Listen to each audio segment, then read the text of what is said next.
Hello guys, welcome back again. एक और episode के रिव्यू में आपका बहुत बहुत स्वागत है।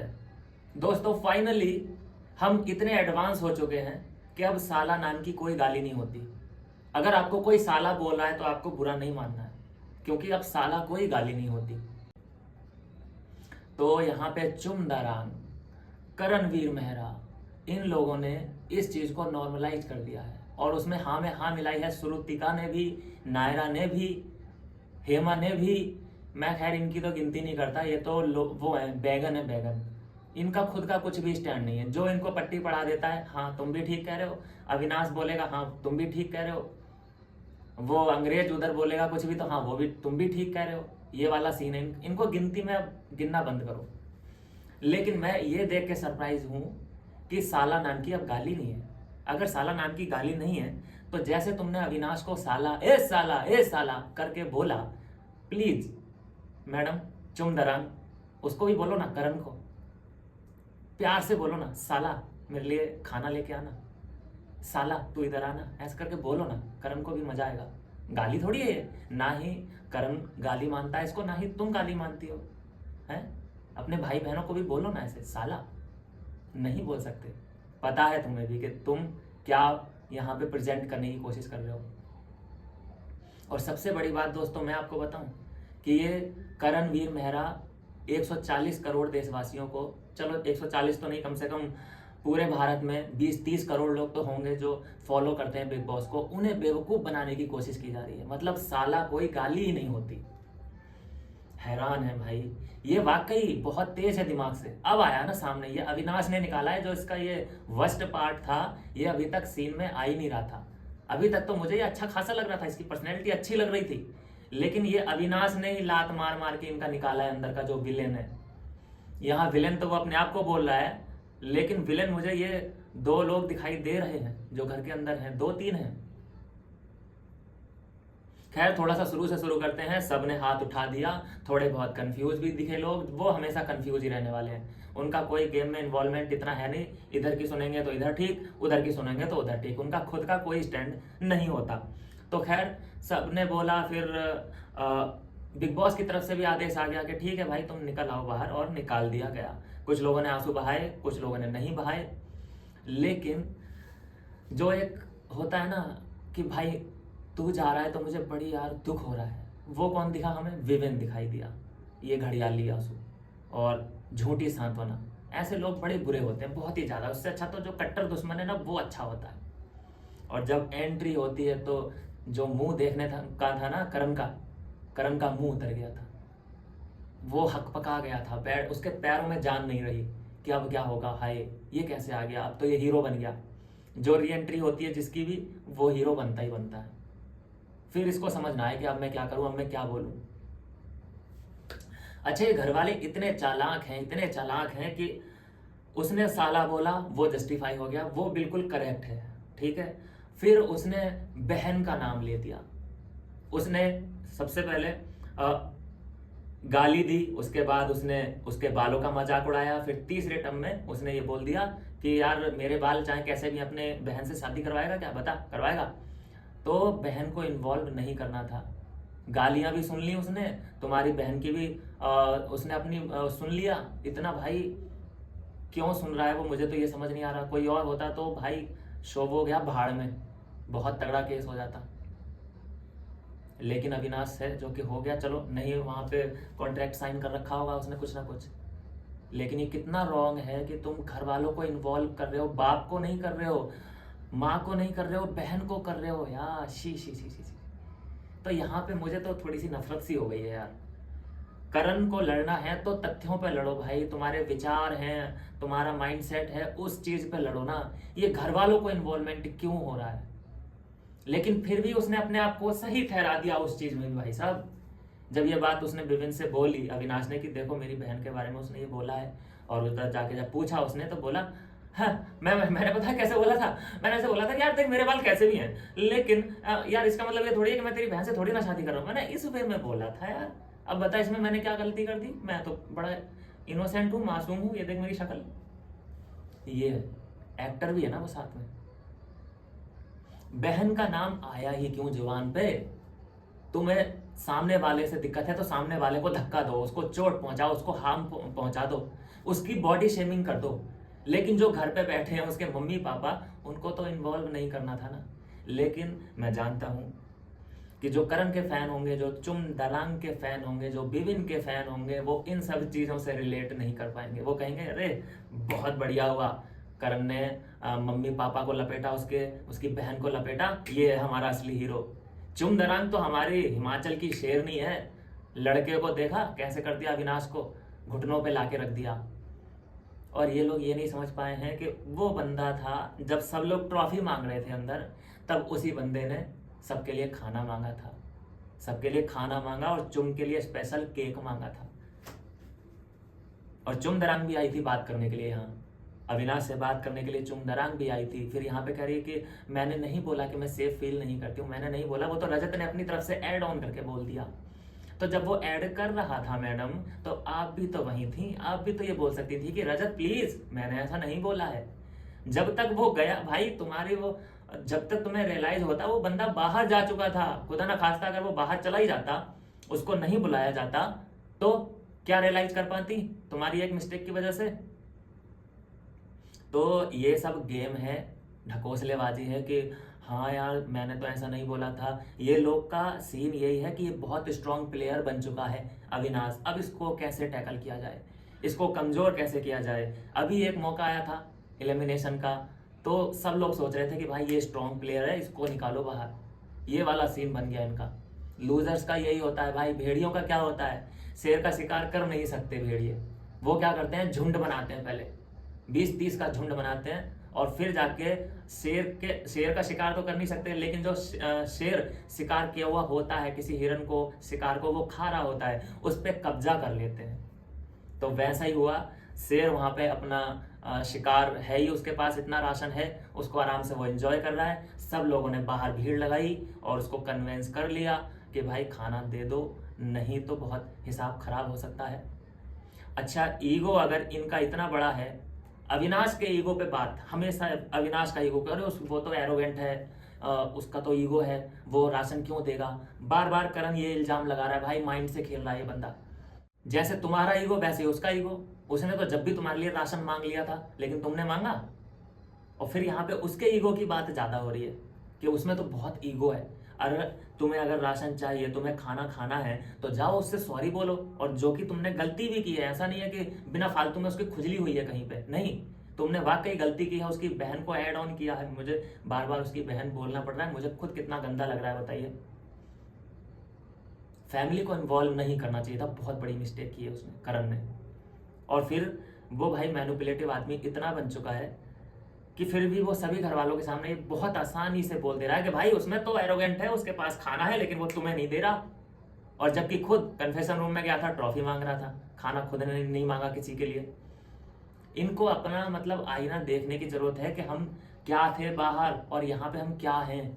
इसको दिखाई नहीं दे रहा है कि क्या ये ऑडियंस को बेवकूफ समझ रहा है, क्या जनता को बेवकूफ समझने की कोशिश की जा रही है। उसकी ईगो की बात चल रही है, सहारा भी उसके ईगो की बात कर रही है, और जो अंग्रेज साहब हैं अरफीन, ये भी उसके ईगो की बात कर रहा है, लेकिन खुद के ईगो की बात नहीं कर रहा। तू भी तो उससे सॉरी बोल के बात खत्म कर सकता है, क्यों नहीं कर रहा? क्योंकि तेरा भी ईगो आड़े आ रहा है, तेरे भी ईगो में आग लगी हुई है। अविनाश का भी ईगो है, विविन का भी ईगो है, और सारा का भी ईगो है, और रजत का भी ईगो है। सबका ईगो इतना बड़ा बड़ा है, कोई सॉरी नहीं बोलने को तैयार, लेकिन राशन चाहिए तब भी। उसके ईगो को तुम लोग कुछ नहीं समझ रहे हो भाई। उसका भी तो ईगो हर्ट हुआ है। एक लड़की ने उसे गाली दे दी, एक लड़के ने उसे उसकी फैमिली पे भी गया, उसको गाली भी दी, फिर भी उसको तुम ये कह रहे हो वो हमें ईगो दिखा रहा है। कितनी मजाक की बात है ये, और कितना बेवकूफ समझा जा रहा है हमें, तुम्हें जो हम देखते हैं। हमें तो मतलब ये समझ रहे हैं कि यार मैं जो वहां पे दोगलापन कर रहा हूँ, करण वगैरह ये समझ रहे होंगे कि हम जहाँ पे दोगलापन कर रहे हैं बैठ के, हमें कोई देख ही नहीं रहा है। क्या बेवकूफी वाली बात है यार ये। अच्छा, सारा का ये कहना था जब वो थोड़ा सा अपने पति के ऊपर जाके इमोशनल हो गई, कि चाहे उसने गाली दी है, चुम तरांग ने चाहे गाली दी, लेकिन फिर भी उसको उसके ऊपर आना नहीं चाहिए था। जैसे वो आ रहा था बातचीत करने के लिए, उससे लड़ाई करने के लिए उसकी तरफ बढ़ रहा था, लेकिन सबने ऐसे उसे पकड़ लिया कि जैसे वो जंग पे निकला है, अब उसको तोड़ फोड़ ही देगा। ऐसा नहीं होता है बिग बॉस में, ये हम भी जानते हैं।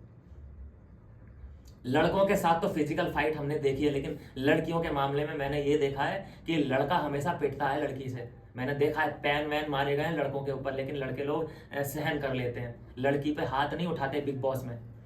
तो अविनाश इतना इंटेलिजेंट आदमी, वो हाथ उठा देगा कैसे? इन लोगों ने अज्यूम कर लिया। तो सारा का ये कहना था कि गाली दे सकते हैं उसको, लेकिन वो इसका मतलब ये नहीं कि वो हाथ उठाएगा। हाथ नहीं उठा सकता, ना ही वो चढ़ के आ सकता है। गाली दे दो कोई दिक्कत नहीं है। उसकी गालियों को जस्टिफाई कर दिया, उसकी गालियों को सही ठहरा दिया। और सबसे मजे की बात मैंने ये देखी कि गाली दी जिसने, उसी को सब लोग उसके कंधे पे हाथ रखे उसको हौसला दे रहे हैं कि यार तू गिल्टी मत फील करना, तेरी कोई गलती नहीं थी, तूने गाली दी वो तेरी गाली भी नहीं दी, तू गाली होती कहाँ है साला, कोई गाली नहीं होती है, ठीक है, इट्स ओके, नो प्रॉब्लम। क्योंकि जब वो जा रहा था तो इधर ये भाई साहब जो करण भाई साहब हैं चुम पे आए थे यही चीज बोलने के लिए कि तू गिल्टी मत हो जाना कि वो तेरी वजह से जा रहा है। ऐसा कुछ नहीं है, उसी की वो अपनी गलतियां हैं उसकी, इसलिए जा रहा है वो। उसकी गालियों को सही ठहरा दिया। अच्छा, लास्ट में उसने जो बोला, जब अविनाश ने ये मूड बना लिया कि ठीक है खाना दे देता हूँ, लेकिन बेसिक राशन मिलेगा जिंदा रहने के लिए, क्योंकि कहीं से भी सॉरी नहीं मिला, पूरे दिन ये भूखे रह लिए। ईगो बहुत बड़ी चीज होती है। पूरे दिन भूखे रह लिए, लेकिन सॉरी किसी के मुंह से नहीं मिला।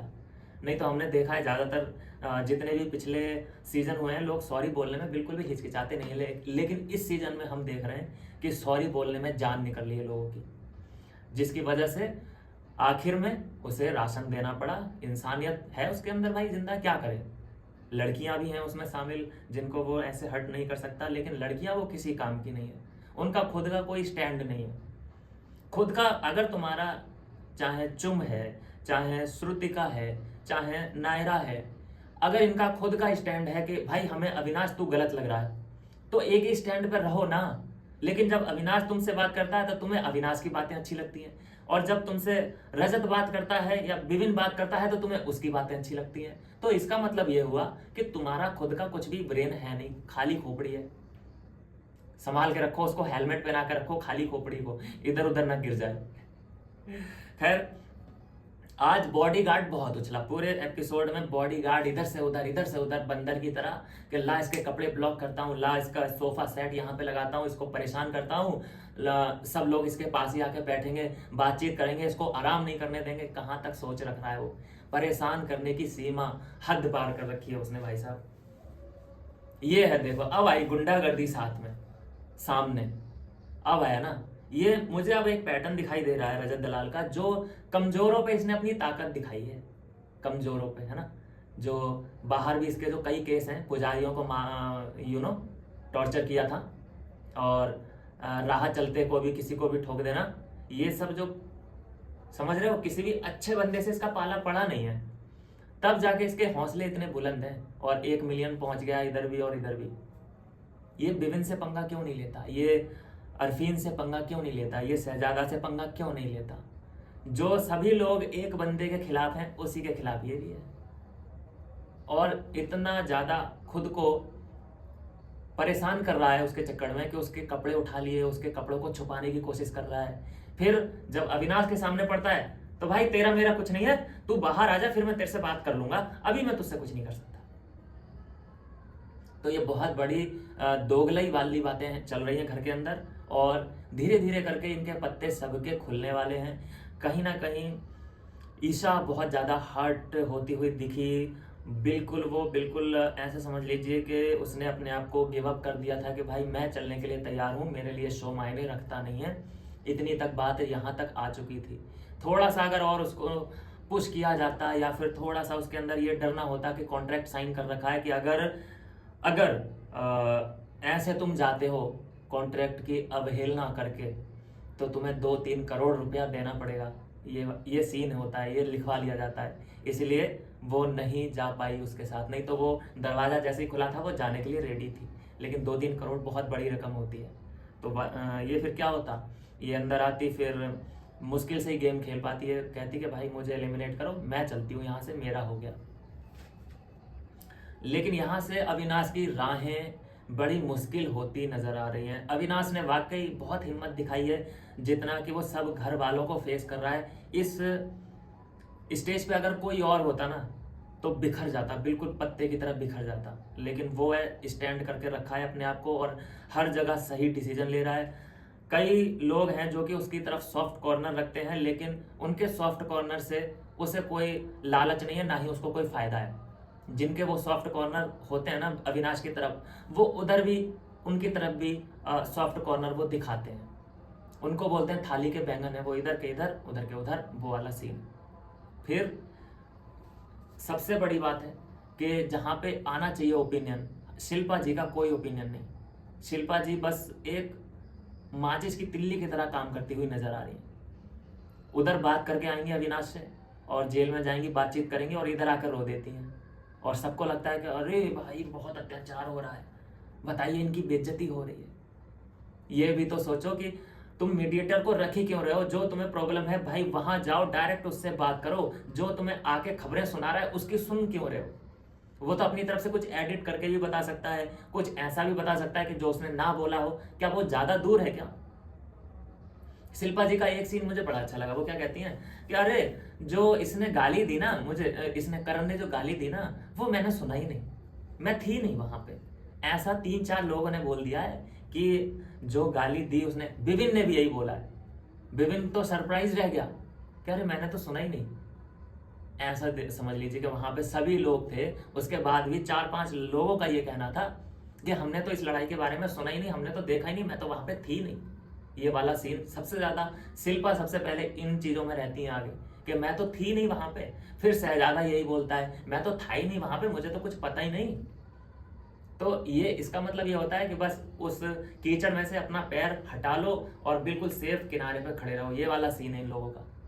तो वाकई अब वो टाइम आ चुका है कि जो कमजोर खिलाड़ी हैं, जिनका कुछ भी स्टैंड नहीं है, जो इधर के इधर हो जाते हैं, उधर के उधर हो जाते हैं और बैंगन की तरह इधर उधर लुढ़क रहे हैं, उनका अब एविक्शन का टाइम आ चुका है मेरे हिसाब से। तो इस बार एक नहीं 2 इविक्शन होने चाहिए मेरे हिसाब से, तो क्योंकि ये दूसरा हफ्ता है, पहले हफ्ते में कोई इविक्शन हुआ नहीं था। 2 इविक्शन होने चाहिए, तब जाके स्ट्रॉन्ग यहाँ पे गेम और होगा। लेकिन अब गेम खुल तो गया है, अविनाश के आने से गेम बहुत ज्यादा खुल गया है। अब बिना किसी हिचक और झिझक के लोग एक दूसरे से बात कर पाएंगे और गालियां दे पाएंगे, क्योंकि गालियां तो अब नॉर्मल हो चुकी हैं। इतने एडवांस हो चुके हैं बिग बॉस वाले कि अब गालियां हो चुकी हैं नॉर्मल। साला उसने बोला, साला बीप नहीं किया गया, इसका मतलब क्या है? साला कोई गाली नहीं होती। साला अगर कोई गाली नहीं होती मैडम, तो आप रजत को बोल के दिखाओ, आप करणवीर मेहरा को बोल के दिखाओ साला इधर आ। जो अरफीन खान है उसको बोल के दिखाओ, अरफीन से बोलना अरफीन ना साला सर, अरफीन की जगह साला बोलो और सर बोलो, साला सर इधर आइए, ऐसे बोल के दिखाओ। नॉर्मल है ना, गाली तो है ही नहीं है। तो वहां पे दोगलापन इनका साफ नजर आ जाए। खैर मैं लास्ट में इतना कहूंगा कि अविनाश का गेम डे बाय डे बहुत ज्यादा हाइप पे जा रहा है, बहुत ज्यादा टीआरपी किंग समझ के बैठ जाओ अब इसको, कि टीआरपी अगर कोई लेके आ रहा है फिलहाल शो के अंदर तो वो अविनाश है। अब मैं कुछ लोगों के डाउट क्लियर कर दूं, जो कि कुछ लोग कह रहे हैं कि ये आसिम रियाज की कॉपी करने की कोशिश कर रहा है, आसिम रियाज की कॉपी करने की कोशिश कर रहा है। दोस्तों एक बार बताओ, आसिम रियाज के पहले भी लड़ाइयां होती थी, राइट? आसिम रियाज के सीजन में भी लड़ाइयां, कोई ना कोई ऐसा बंदा होता ही था। आसिम रियाज के पहले भी कोई ना कोई हुआ होगा, मैं तो नहीं जानता क्योंकि आसिम रियाज के बाद से ही मैंने फॉलो किया है। तो ये अगर लड़ाई करे तो वो आसिम रियाज बन जाता है, लड़ाई ना करे तो फिर कंटेंट नहीं मिलता। क्या मतलब इस बात का? क्या समझ क्या रखा है तुमने भाई?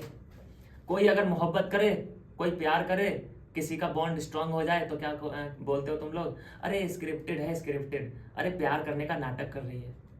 कोई रोए, आंसू भी निकले, वो भी तुम्हें स्क्रिप्टेड लगता है? क्या अरे नाटक कर रही है?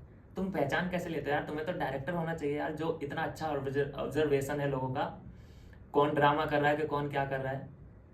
अच्छा, वो अपने माँ बहन की गाली सुन के बैठा है, वो एक लड़की से गाली सुन के बैठा है और उसको कह रहे हैं लोग कि ये आसिम रियाज की एक्टिंग कर रहा है। अच्छा, रजत रजत को नहीं कह रहा कोई कि ये सिद्धार्थ बनने की कोशिश कर रहा है। उसने भी कई बार ये बोला है कि नहीं बोला है कि 17 के 17 आ जाओ, एक साथ आ जाओ। है दोगलापन मत दिखाओ। कुछ लोग हैं जो कि इन चीज़ों को बड़ा सीरियस ले रहे हैं कि भाई ये आसिम रियाज का सीजन देख के आया है और बिल्कुल उसी की तरह एक्ट करने की कोशिश कर रहा है। ठीक है, चलो एक तरीके से मान लेते हैं कि वो आसिम रियाज की एक्टिंग कर रहा है, नकल कर रहा है। कोई और करके दिखाए ना, तुम करके दिखाओ ऐसे। सबसे पंगा लेना ये क्या छोटी बात होती है? इतने बड़े बड़े जो आ रखे हैं, बॉडी बिल्डर टाइप, रजत टाइप, उसकी तो मोटी बुद्धि है, उसमें तो बुद्धि पता नहीं क्या। कोई भी उसको फुसला देता है और लड़ने पहुंच जाता है। वो ऐसा ही है, रियल लाइफ में भी ऐसा ही होगा। कमजोर लोगों पे उसने अपनी ताकत दिखाई है। जिस दिन किसी अच्छे बंदे से पाला पड़ गया तो जो आवाज़ निकलती है ना, मुझे लगता है कि वो भी और पतली हो जाएगी आवाज़। खैर, बात करेंगे कि जो सस्ती कॉपी बोला जा रहा है कि भाई ये आसिम रियाज की एक्टिंग करने की कोशिश कर रहा है, तो किसी को भी इतनी बड़ी लकड़ी लेने की कोई शौक नहीं होता है कि लड़कियों से भी गाली खा रहा है, लड़कों से भी गाली खा रहा है, उसके बाद कोई सॉरी भी नहीं बोल रहा है उसको। समझ रहे हो? ये उसका रियल है, ये उसका रियल कैरेक्टर है। ठीक है, कोई इतना देर तक किसी का भी एक्टिंग नहीं कर सकता।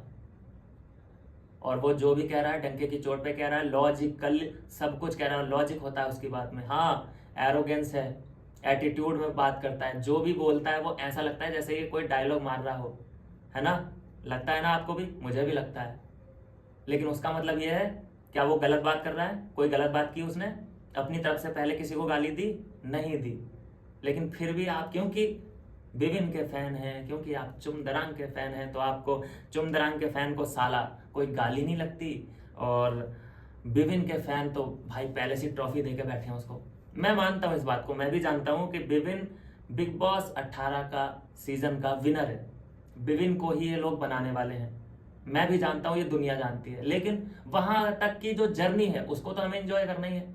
स्क्रिप्टेड भाई ये देखो, चाहे कितनी भी विभिन्न पे ये तंज कस लें बिग बॉस, कितना भी उसको ये बोल लें कि भाई विभिन्न के खिलाफ तो कोई बोल ही नहीं रहा है, कितना भी किसी को पेंच मार लें, चाहे कितना भी विभिन्न को टॉर्चर कर लें, लेकिन लास्ट में विभिन्न के हाथ में हम ट्रॉफी देखने वाले हैं। लास्ट में मैं एक बात और क्लियर कर दूं यहाँ पे कि आप ये ना समझें कि बिग बॉस ने फेवर कर दिया है। बिग बॉस ने फेवर कर दिया है कैसे? कि उसको वापस बुला के, भाई उनको टीआरपी चाहिए थी, उनको जरूरत थी अविनाश की, इसलिए बुलाया गया है। अदरवाइज कोई नॉर्मल कंटेस्टेंट होता जिसके खिलाफ इतने लोग खड़े हो जाते तो अब तक टाटा बाय बाय बोल दिया होता। तो ये मत समझना कि बिग बॉस की रहमो करम पे ये ऐसा हुआ है। बिग बॉस बस उसके कंधे पे बंदूक रख के अपना निशाना साध रहे हैं और कुछ नहीं है। क्योंकि एक वो ही बंदा है जो सबके खिलाफ बोल रहा है बेबाक अंदाज में, कुछ भी उसके दिल में नहीं है। और जो भी वो सोच रहा है वो कैमरे पे बता देता है, तो जिससे कि हमें भी पता चल जाता है कि हाँ ये बंदा क्या सोच रहा है, इसकी क्या थिंकिंग है। तो इसी थिंकिंग को मद्देनजर रखते हुए बिग बॉस भी समझ चुके हैं कि हाँ ये जो पर्सनैलिटी है ये हमारे काम की है और इसको हमें लास्ट तक लेके जाना पड़ेगा, अगर हमें इन सभी लोगों से कंटेंट निकलवाना है तो। नहीं तो सब लोग ये क्या करने आए हैं यहाँ पे? खाने आए हैं, वर्कआउट करने आए हैं, जिम करने आए हैं, मेकअप करने आए हैं, बस ये इनके मेन काम है और कुछ भी नहीं है। जो कंटेंट की शुरुआत की है वो अविनाश ने की है। क्या लगता है आपको? जरूर मुझे कमेंट कर देना और मैं मिलूंगा आपसे नेक्स्ट वीडियो में नई